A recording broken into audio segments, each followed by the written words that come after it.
नमस्कार, मी उर्वी पंग तुमच्यामध्ये तुमच्या सगळ्यांचं खूप खूप स्वागत करत आहे। काल मी तुमच्याबरोबर पुरणपोळीची रेसिपी शेअर केलेली आहे। तर आज त्या पुरणपोळीबरोबर खाण्यासाठी मी तुमच्याबरोबर शेअर करणार आहे ती म्हणजे कटाच्या आमटीची रेसिपी। ही कटाची आमटी अगदी झटकेपट होते आणि खायलाही अगदी चविष्ट असते। तर चला वेळ न घालवता आपण रेसिपीला सुरुवात करूया। आता इथे कटाची आमटी म्हणजे चण्याच्या डाळीचं पाणी, जे आपण डाळ शिजवतो त्याचं उरलेलं पाणी। आता त्याला फोडणी देण्यासाठी मी इथे कढईमध्ये 2 मोठे चमचे एवढं तेल घातलं आहे आणि 5 ते 6 लसूण पाकळ्या ठेचून घातलेले आहे। कढीपत्ता आणि जिरं घालायचं। लसणीचा कलर आपल्याला चांगला ब्राऊन करायचा आहे। आता त्यामध्ये थोडं हिंग घालायचं आणि मालवणी मसाला घालायचा। आता इथे मी मालवणी मसाला 2.5 चमचे एवढा घातलेला आहे। आता तो जळू नये म्हणून ह्यामध्ये मी थोडंसं गरम पाणी घातलेलं आहे।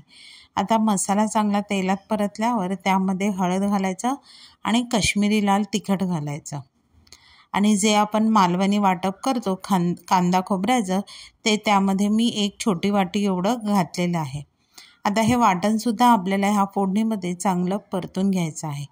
आता वाटणाला उकळी आली की त्यामध्ये जे आपण कट तयार केलेला, जे आपण चण्याच्या डाळीचं पाणी होतं ते ह्यामध्ये ॲड करायचं आणि इथे आता आपल्याला गॅस फास्ट ठेवायचा आणि चवीपुरतं मीठ घालायचं आहे आणि ही आमटी चांगली आपल्याला उकळायला द्यायची आहे। आता ह्यामध्येच मी जे पुरणपोळीसाठी जे आपण पुरण बनवतो ते अर्धी छोटी वाटी एवढं ह्यामध्ये मी ॲड केलं आहे, म्हणजे आपल्याला वेगळं गोड घालायची गरज नाही आहे। आता ही आमटी जी असते ती आंबट गोड चवीची असते, त्यामुळे ह्यामध्ये मी उरलेलं पुरण घातलेलं आहे आणि पुरण घालून आता आपल्याला आमटीला चांगली उकळी द्यायची आहे। आता त्यामध्येच मी वरून चिरून कोथिंबीर घातली आहे आणि 4 ते 5 कोकम घातले आहेत, म्हणजे आंबट गोडपणासाठी इथे एकदा पुरण वापरलेलं आहे आणि कोकम वापरलेला आहे। आता त्यामध्ये पुन्हा थोडा अर्धा चमचा एवढाच गरम मसाला पावडर घातला आहे आणि आता ह्या आमटीला चांगली उकळी दिल्यावर ही आमटी आपल्याला खायला तयार आहे। नक्की तुम्ही ही कटाच्या आमटीची रेसिपी यंदा होळीला घरी ट्राय करा। रेसिपी आवडली तर रेसिपीला लाईक करा, शेअर करा, कमेंट करा।